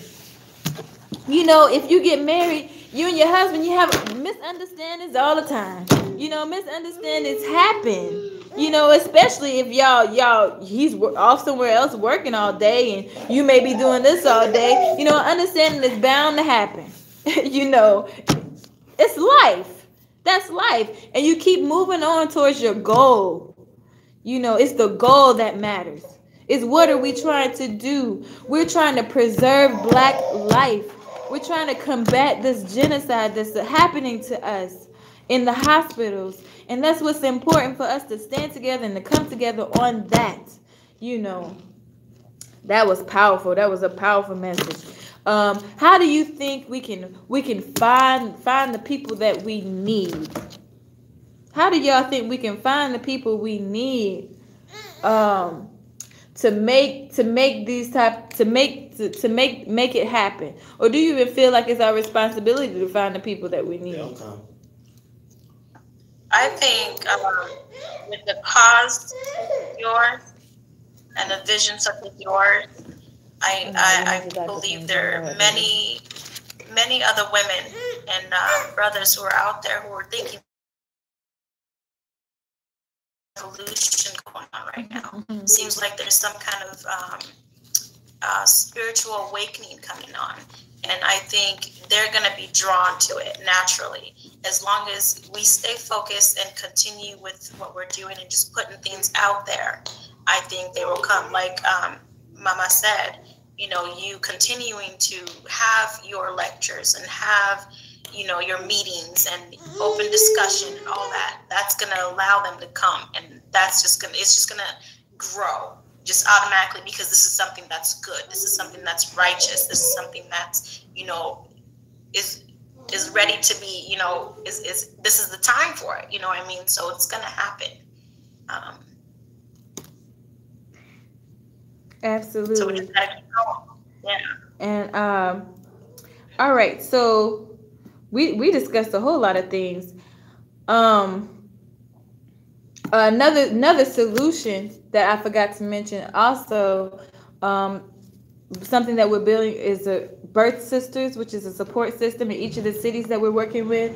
That's outside of being a doula, but being a birth sister. So these are women who are teaching each other and teaching themselves birth work and supporting each other outside of any type of system. Just being there for one another more organic and more genuinely. And then another group that we're forming are protectors of the womb, which are male and females for people who need to go to the hospital. They may be high risk or have medical issues, and it may be an emergency type of situation for them to give birth. They need to make sure they have somebody there that's protecting their rights. I know a lot of doulas, unfortunately, don't know about rights sometimes, protecting the rights of the women that are there, and even providing physical protection for these women that are there. They may be a little too docile for that type of work. So we need to have people who are not docile, who are not afraid of confrontation, who are not afraid to stand in front of somebody and say, no, you're not going to do that because she doesn't want that. And be able to stand in the gap for the woman who's there, because that's necessary, because women are vulnerable when they're giving birth. We're vulnerable and we're at our strongest yet our weakest point at the same time. And I think that's important as well to have. So I wanted to make sure I throw that out there so people know we're looking for people to get on board in whatever city that they're in, to start in their city. Of course, I'm personally focusing on 3 cities because I'm only one person. I can only, go but so much. I'm realizing, So we are looking for people to get on board. Do you have any suggestions as far as how we can get people on board as far as moving toward preserving life of Black women and being active in that?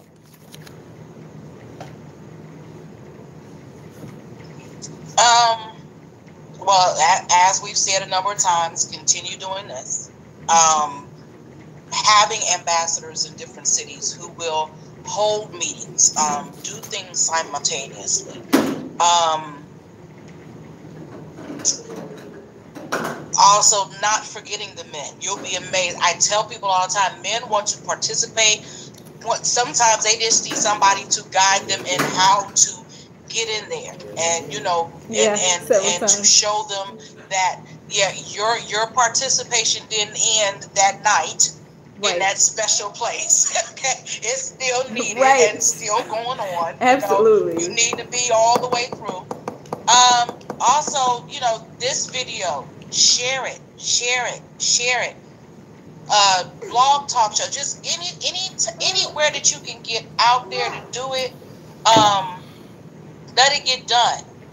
Maybe doing the idea that you had of traveling from city to city, and connecting to some grassroots doulas, connecting to the granny midwives, because with the granny midwives there is so much history and so much knowledge. One thing that I say to the doulas that I train is find you a granny midwife.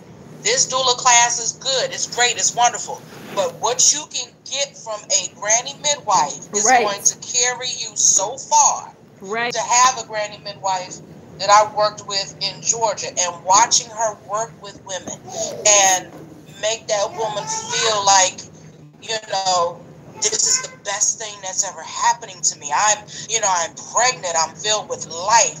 Watching her and understanding how she worked different than the doctor's office. I've been to a doctor's office. Your appointment is at 9:00. Well, so are 15 other people. So my appointment was supposed to be at 9. I didn't get out of there daggone near lunchtime. And watching her schedule an appointment, and it's just her, that mother, that father, having a conversation, talking to each other, not just about what's going on physically, but how she's feeling. Her touching the mother, and communicating love, and she's being cherished. It's all of those things. So keep doing what you're doing. Keep doing, even if you're the only one that shows up. Put the camera on and talk. And share that video. And it's powerful to see, because you said Baba is your husband, right? That's your husband, right? Yes, ma'am. Yes, ma'am. Yes, ma'am. Can you hear me? Okay. Do you know how powerful? Say that again. You go. Okay. There's power in seeing a couple come together, talk about family and childbirth. And that right there, when we talk about imagery, that right there is a very powerful image. And children, I love the children in the background making noise. That is, you can't talk about family and then tell your children, no, you can't be here. Go away, go away, go away. Right. You know, that image right there where he said, yeah, I had to step away because my son had an accident. He didn't say, oh, well, honey, you got to go take care of this. And, you know, we're going to put it on hold because I can't do this because I'm a man. Right. No, he let you continue to do what you were doing and went to go take care of the family. Right. So it's a very powerful imagery to see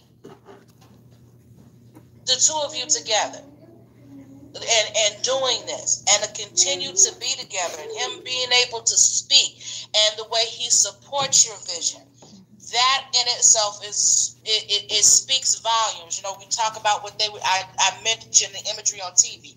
This is a revolution, as he said, in showing this is another image that we are presenting to you. This is another image that we're going to use because we are erasing all that other stuff and showing you that, yes, black women and black men can love each other. Yes. They can work together. They can work together in the trenches for the community. Yes. And yeah, we can still go home and get on each other's nerves, cook dinner, pay bills, love each other. Right. And live a regular life and come back out and say, we got work to do.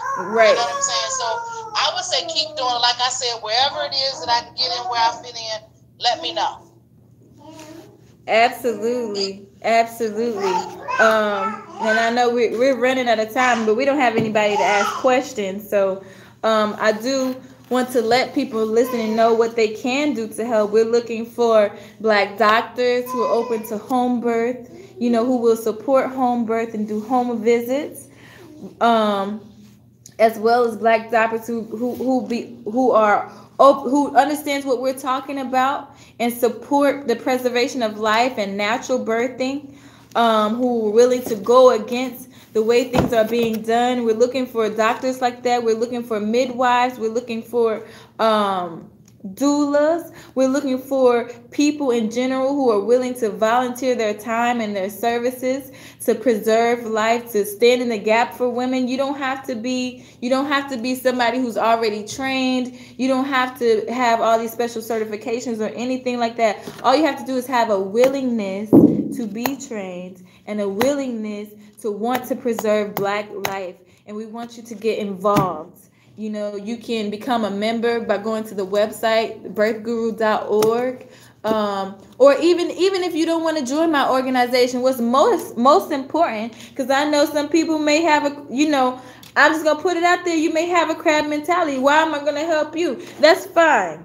Because I'm just going to throw it out there, because the most important thing is that you're doing something.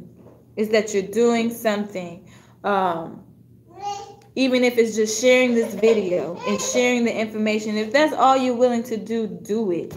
Do something, because they're killing us, and you ain't got time for pride. We don't have time for pride right now.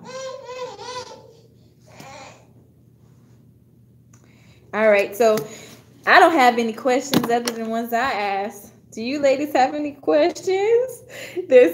Does the audience have any questions? You know what? If you guys present questions in the YouTube video, because I am still doing the YouTube live, that's going to post, but nobody came into the live video because there was some interruptions, the interference. I'm sure it was government interference. It wouldn't work. But it did start working, but that's not the link everybody has now. So anyway, it will post. If anybody want to post questions there for any of the panelists, please do.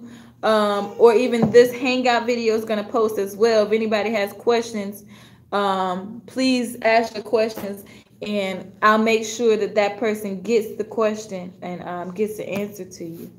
Do you all have any questions for anybody? Where's the next one? I know that's right. We were gonna do the next square table like this in June 9th in Atlanta. Is what we're planning for. But before that, we are gonna have some more mamas and doulas meet and greets. And what I'm gonna do there is I'm gonna invite the brothers to come out to the meet and greets too. They may be having their own separate thing. I don't know how that's gonna go yet, but we want to invite the brothers to come out as well to the mamas and doulas meet and greet. I might say families and doulas meet and greet. But the point of the meet and greet is for us to come together, just to meet and greet each other. You know, meet and greet each other, have a little snack, have a little drink, you know, and discuss how we can support one another and be a support. And that's pretty basic. I don't know why anybody wouldn't want to be there. So we have that coming up in April. 3 of those coming up in April. Maybe I'll add to it because I know there are some other cities that we want to go ahead and hit. But I am pregnant, you know, so we're trying to take it one step at a time. Because traveling does cost money, and we're doing it out of our pocket and out of the goodness of our heart because we want change. You know, we want change and it requires sacrifice, and we understand that. My family understands that very well, and we're willing to do it. Other than that, there in August we're gonna have the march. I'm gonna create a date for it. Well, we already have the date, but I'm not gonna put the date out there right now because we need to have a place. Is what we need to have a specific location that we need to decide on for that. So just stay updated. You can stay updated on the website, on the Facebook post as well. One question: have you thought about a nutritional specialist for your? I'm talking about like alkaline diet. You know, it's gonna assist the mothers with a really healthy natural diet. Absolutely. And I actually consider myself a holistic healer. So I have studied, I've self-studied. I'm a firm advocate for self-study. And unfortunately for us, it's not something we've grown to respect, which is very unfortunate because that's how any of the greats that are in history books and all of that, they were self-taught, you know, and that's how people got started. But so I am self-taught in that, and yes, ma'am, we're looking for holistic nutritionists. I actually know a few naturopathic doctors that I've also learned from. I've learned from various people. I'm a giving person, and just like the sister said before, when you're like that and you're trying to do God's work, God provides. So even when it comes to information and resources, I believe that God provides.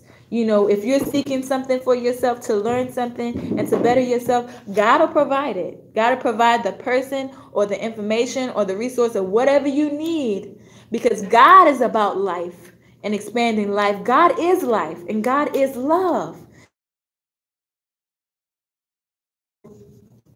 Yes, ma'am. Anyway, long story short, yeah. Nutritional health is of optimal importance when you're pregnant and when you're going through birth and postpartum, and even just in general in life. Yeah.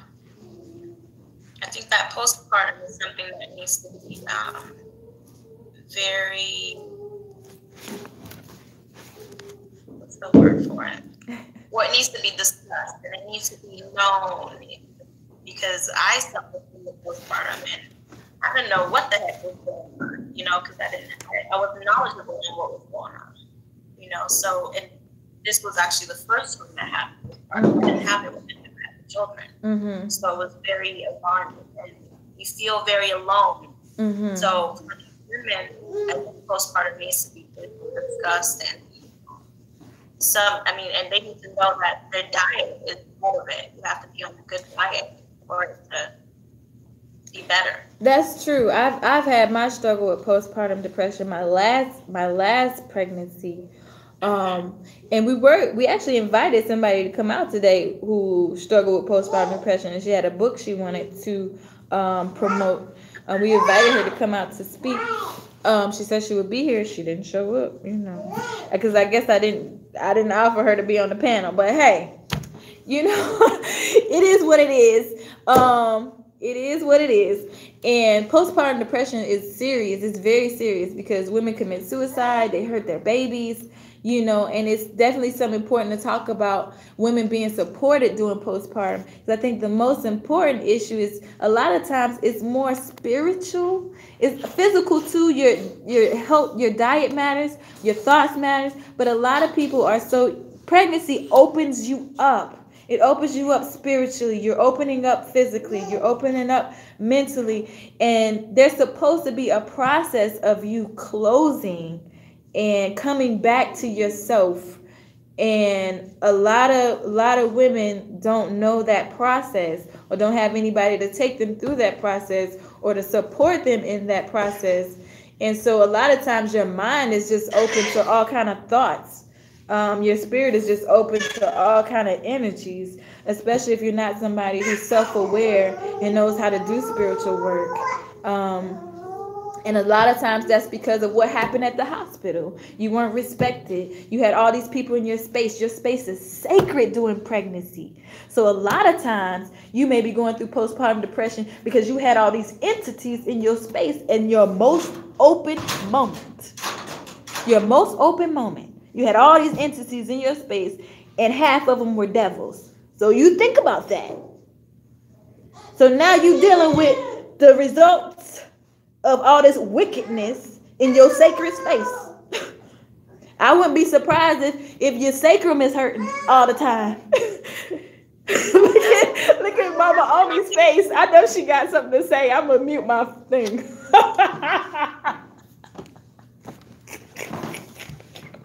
You have to honor that sacred space. You have to. And I'm one of those doulas. I will tell my clients, I have no problem clearing the room.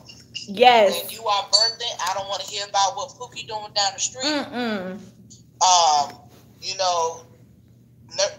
Let them know we don't need the nurses in and out. I actually prefer a home birth. Yes. I have enjoyed attending home births more than hospital births, because to see a mom be in their element and to feel free and be able to move around, I have enjoyed that. But I will say, first of all, I'm so happy that you're going to Atlanta. I really want you to connect with some of the elder midwives down there. Mama Oshun, who happens to be my elder. Oh, okay. Absolutely, you have to connect with her. Yes, ma'am. But there was, I forgot the name of the doctor, but we went to birth in a hospital, and it was so beautiful to see how the hospital respected what we were doing. And I remember, because I just want to say there are some hospitals out there that are trying to be more aware. There are some out there, and I've experienced it. And I did a birth once because it was a water birth, and this was actually our second time there. So they were used to my lemongrass and the chanting and all that other stuff. And you gotta do like they do. Put it in place. That's that the only way to win. The same people we had a couple of years ago for the sister's birth were the same people on staff when we came back in for this one. So this time she did a water birth, and as her husband is on one end comforting her, and I'm leaning over the tub massaging her back, I have a nurse standing behind us both, a white woman at that, massaging our back. So it is out there for those who just absolutely need to go to the hospital. I will always be an advocate of the home birth. I would like to speak more, maybe next time, on the unassisted births, because I'm kind of split on those. I agree with unassisted births because I believe as women, we know ourselves, we can handle ourselves. I am a little fearful to the legalities of it when it comes to doulas attending and how to protect themselves, because God forbid if something should go wrong, you know, they're looking to attack. So I don't want any doula or somebody, you know, getting into any type of leak. So I would love to start talking about how we can protect ourselves doing that. How can we give a mother somebody to be there to watch her back in case something happens without them having to be worried about, is this going to be flipped around, you know, because I believe that is an option that all women should have access to, should be able to at least make a decision about with good information. So we have a lot to talk about. Yes, so you have to keep doing this. But sacred space, yes, it is. Yes, ma'am. And I just wanted to touch on the unassisted birth right quick. I think the key thing for people to realize is that if you're going to do an unassisted birth, you do an unassisted birth because you're healthy and you're competent. So if you're looking to lean on somebody for your birth, you don't do an unassisted birth. You do a home birth, fine. But you don't call it unassisted because you need assistance. Now, if you say, I'm going to learn everything I need to know so that I can be a competent birther, so that if nobody shows up and I'm in the middle of the woods, I can trust that I, in the strength that God gives me, will be able to birth this baby and be okay, at least till I need something to eat. You know, at least until, you know, I need to lay down after giving birth, or, you know, at least until I need assistance, or unless an emergency happens. If an emergency happens, then I need somebody to take me to the hospital, or I need somebody there that knows what to do in an emergency. That's what unassisted birth about. Unassisted birth is not about you say, oh, I'm just going to be a rebel and I don't have a clue what I'm doing, but I'm going to do this anyway. So I think that's how doulas who want to be there to assist a mother in unassisted birth, because really, you don't even have to call yourself a doula that's there. You're there as a friend. You're there as a friend, and you're paying your friend to be there because this is taking up time from her children and her family and whatever else. Or you compensating her some other way. Like for my first birth, I had a sister there who needed a place to stay. I offered her room and board to be there that last month during my pregnancy, so somebody would be there when I gave birth, because my husband was driving semi-trucks. He wasn't going to be there. So that was important. And, you know, she wasn't necessarily a doula. She was a friend who was there. And I was competent enough in myself to feel competent to give birth on my own, because I had studied enough to know, and I had been with God enough to know that this birth was going to go smooth. And I did get prenatal care, so I knew that my body was healthy. I knew what state that I was in, and I knew there was no reason for me not to have a natural birth.